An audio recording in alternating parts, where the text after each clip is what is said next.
Hello बच्चों, चलिए प्रश्न को देखते हैं। तो दिया गया प्रश्न है कि उपयुक्त कारण देते हुए हाइड्रोजन हैलाइड को उनके अम्लीय सामर्थ्य के बढ़ते क्रम में व्यवस्थित कीजिए।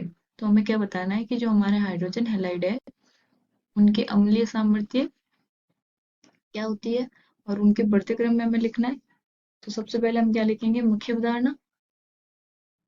मुख्य अवधारणा, तो वो क्या हो जाएगी, हाइड्रोजन हैलाइड हैलाइड के गुण। तो हमें पता होना चाहिए कि हाइड्रोजन हैलाइड के क्या क्या गुण होते हैं और जो हमारे अम्लीय सामर्थ्य है वो किस पे निर्भर करता है।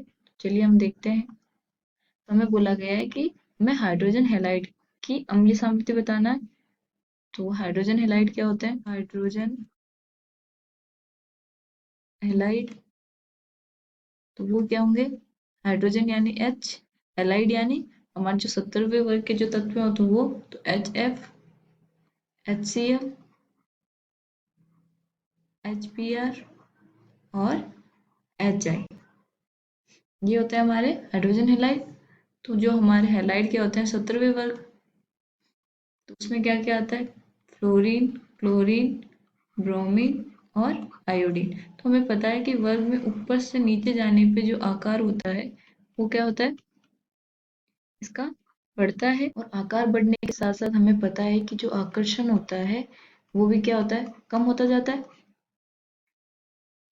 क्योंकि आकार बढ़ेगा तो जो नाभिक के आवेश है उसका जो हमारे आकार बढ़ने के साथ साथ जो नाभिक के आवेश द्वारा जो आकर्षण बल है वो क्या होगा, कम होगा। तो वो H प्लस को पकड़ के रखने की क्षमता कम रखेगा। तो जैसे जैसे हम नीचे जाएंगे तो क्या होगा, जो हमारे H और X का जो ये बंध है वो क्या होगा, कमजोर होता जाएगा। कमजोर होगा तो बंध वियोजन ऊर्जा भी कम होगी। बंध वियोजन ऊर्जा क्या होगी, कम होगी। इस वजह से क्या हो गया, हमारा जो एच आई है उसमें क्या करेगा, ये आई आसानी से क्या दे देगा, H प्लस दे देगा। और हम जानते हैं कि जो हमारा HF होता है वो किस में होता है, द्रव अवस्था में होता है। द्रव अवस्था में क्यों होता है, क्योंकि ये H के साथ H बंध बनाता है। ऐसे हमें पता है कि जब ऊपर से नीचे जाते हैं तो क्या होता है, ये द्रव है, फिर HCl गैस में गैस होता है।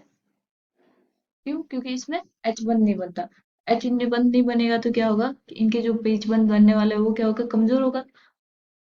तो इस वजह से क्या करेगा, H देने की क्षमता क्या करेगा, नीचे जाने पे बढ़ने लग जाएगी।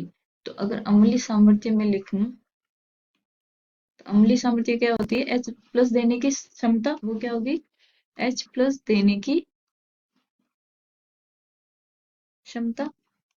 तो वो हाइड्रोजन हैलाइड का क्या होगा, HF से ज्यादा होगी HCl की, HCl से ज्यादा होगा HBr का और HBr से भी ज्यादा होगा HI का। ये क्या है हमारा अम्लीय सामर्थ्य। आशा करती हूँ आपको समझ में आया होगा। धन्यवाद।